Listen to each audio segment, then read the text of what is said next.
नमस्कार भक्तों, स्वागत है हमारे इस चैनल अनमोल विचार टिप्स पर। भक्तों, वीडियो शुरू होने से पहले कमेंट बॉक्स में माता रानी का नाम अवश्य लिखें। अष्टमी और नवमी पर ना करें ये 5 गलतियां, नहीं तो माता रानी की पूजा का नहीं मिलेगा आपको फल। भक्तों, अगर आपने नवरात्रि का व्रत रखा था, या फिर आपने नवरात्रि की स्थापना की थी, या फिर आप कन्या भोजन करवाने जा रहे हैं, तो अष्टमी और नवमी पर यह 5 गलतियां भूल कर भी मत करना, नहीं तो पूरा जीवन ही बर्बाद हो जाएगा। माता शेरावाली आपसे क्रोधित हो जाएगी और लगता है घोर पाप। भक्तों, अभी अभी 2 दिन पहले की कथा में गुरुजी ने बताया है कि 2025 की शारदीय नवरात्रि में अष्टमी तिथि 30 सितंबर मंगलवार को पड़ रही है, जिसे महाअष्टमी भी कहा जाता है। और इस दिन माता दुर्गा के 8वें स्वरूप महागौरी की पूजा की जाती है। वहीं नवरात्रि की नवमी तिथि 1 अक्टूबर बुधवार को होगी, जिसे महानवमी कहा जाता है। और इस दिन मां सिद्धिदात्री की आराधना तथा कन्या पूजन का विशेष महत्व होता है। इसी दिन आपको कन्या भोजन के समय कोई भी एक भी ऐसी गलती नहीं करनी है कि माता रानी आपसे क्रोधित हो जाए। भक्तों, यानी कि अष्टमी और नवमी पर यह 5 काम मत करना, वरना सिर्फ माता दुर्गा ही नहीं, बल्कि माता लक्ष्मी ही नहीं, बल्कि आपके भोलेनाथ और माता पार्वती भी आपसे रुष्ट हो जाएंगे। घर में आएगी कंगाली और गरीबी, घर पूरा कंगाल होने की कगार पर आ जाएगा और जीवन में कभी सुख समृद्धि नहीं आएगी। घर की खुशहाली चली जाएगी, धन दौलत दरवाजे से ही लौट जाएगी और बार बार परेशानियों का सामना करना पड़ेगा। इसीलिए पूरी जानकारी के लिए इस वीडियो को अंत तक जरूर देखना। बाद में मत कहना कि हमें बताया नहीं।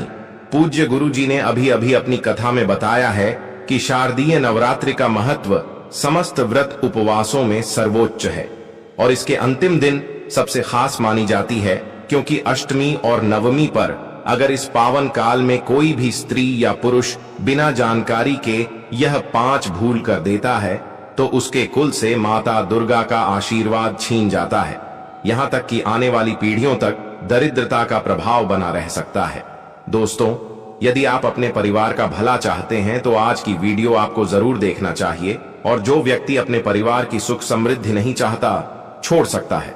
निवेदन है, अपनी परिवार की शुभ समृद्धि के लिए आज्ञा है कि वीडियो शुरू से लेकर अंत तक जरूर देखें। माता बहनों, पहले और दोस्तों, इस साल 2025 का शारदीय नवरात्रि की अष्टमी और नवमी पर अपने साथ अत्यंत मंगलकारी योग लेकर आ रहा है।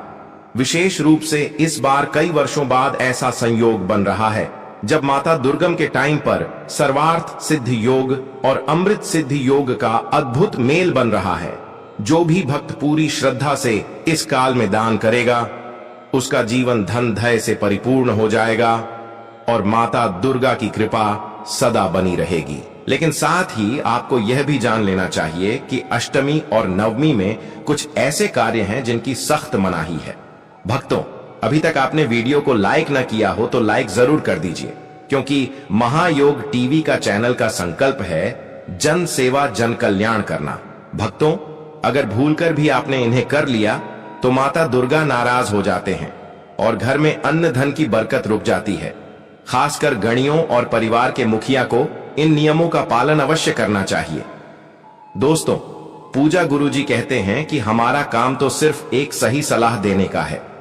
अब आप इसको मानो ना मानो, आपकी मर्जी है। लेकिन भक्तों, गुरुजी ने तो यही कहा है कि मन लगे तो आपका बेड़ा पार हो जाएगा। भक्तों, शारदीय नवरात्रि के इन पावन दिनों में हमारे माता दुर्गा पृथ्वी पर आते हैं और अपने भक्तों घरों में विराजमान होती है।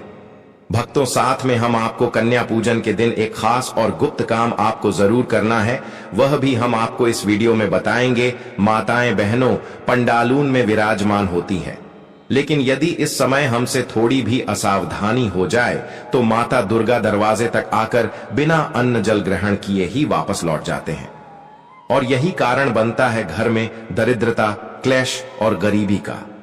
कहते हैं कि जब माता दुर्गा नाराज हो जाते हैं तो घर का वैभव, लक्ष्मी और समृद्धि भी धीरे धीरे साथ छोड़ देती है।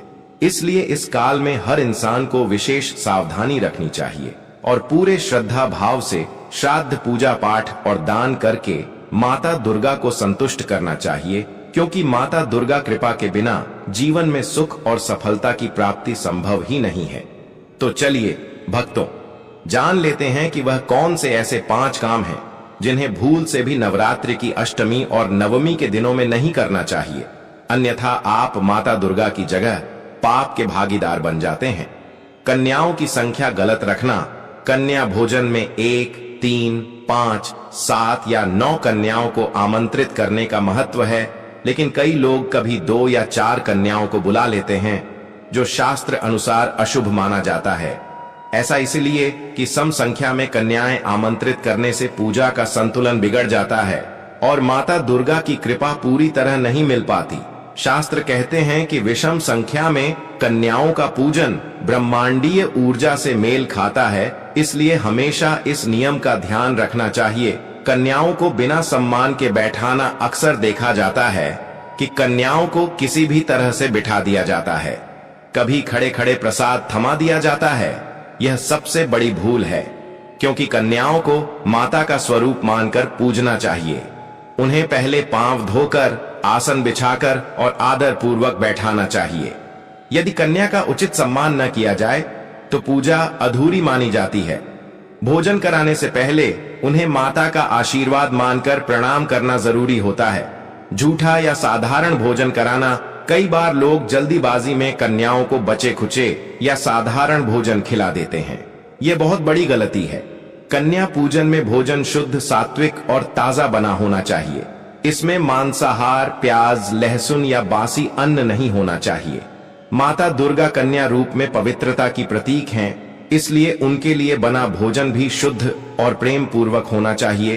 कन्याओं को खाली हाथ विदा करना एक बड़ी भूल यह होती है कि लोग कन्याओं को भोजन कराने के बाद खाली हाथ विदा कर देते हैं। शास्त्रों में कहा गया है कि कन्या पूजन में भोजन के साथ साथ उन्हें दक्षिणा, उपहार या कम से कम लाल कपड़ा और चुनरी देना चाहिए।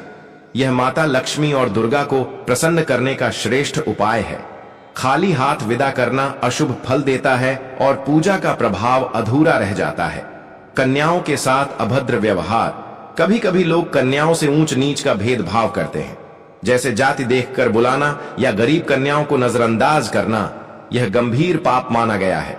माता दुर्गा सभी में समान रूप से विराजती हैं, इसलिए कन्या चाहे किसी भी घर की हो, उसका आदर और सत्कार एक समान करना चाहिए। भेदभाव करने से पूजा का पुण्य नष्ट हो जाता है और देवी की कृपा प्राप्त नहीं होती। कन्याओं के पैर न धोना कन्या पूजन का सबसे पवित्र नियम है कि पहले उनके पैर धोकर उनका स्वागत किया जाए, लेकिन कई लोग इस पर ध्यान नहीं देते और सीधे भोजन करा देते हैं। यह भूल पूजा की शक्ति को कम कर देती है। कन्या के पांव धोने का अर्थ है माता के चरणों का पूजन करना। इससे घर में नकारात्मक ऊर्जा दूर होती है और देवी की कृपा बढ़ती है। यदि यह नियम न निभाया जाए तो पूजा अधूरी मानी जाती है। कन्याओं को प्रतीक्षा कराना। कई बार लोग कन्याओं को बुलाकर लंबे समय तक इंतजार करवाते हैं या भोजन देर से परोसते हैं। यह अशुभ है, क्योंकि कन्या रूप में माता को प्रतीक्षा कराना अपमान के समान माना जाता है। शास्त्रों के अनुसार कन्याओं को बुलाने के बाद तुरंत उनका सत्कार करना चाहिए। उन्हें समय पर भोजन कराना और आदर पूर्वक देखभाल करना अनिवार्य है, तभी पूजा सफल होती है। कन्याओं को अपवित्र स्थान पर बैठाना। कई घरों में कन्याओं को गलती से रसोई के दरवाजे, जूते चप्पलों के पास या गंदे स्थान पर बैठा दिया जाता है। यह गंभीर भूल है। कन्या रूप में माता को स्वच्छ, पवित्र और सुसज्जित स्थान पर आसन देकर बैठाना चाहिए।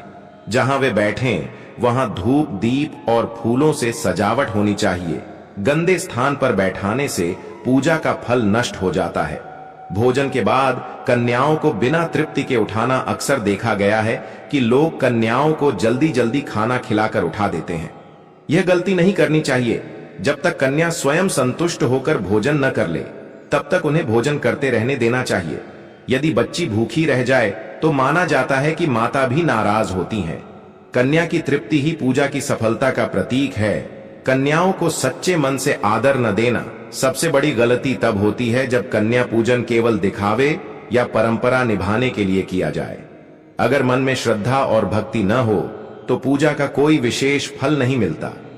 कन्याओं को माता का स्वरूप मानकर पूरे भाव से पूजना, आदर पूर्वक व्यवहार करना और सच्चे मन से उन्हें आशीर्वाद स्वरूप मानना ही पूजा की सफलता का असली राज है। किया जाना चाहिए। कन्याओं के साथ जरूर बुलाएं एक बालक। तो दोस्तों वीडियो ज्यादा लंबा नहीं करेंगे, वीडियो को यही समाप्त कर देते हैं। जाते जाते एक प्यारा सा कमेंट जरूर कर देना। हर हर महादेव, जय शिव शंभू।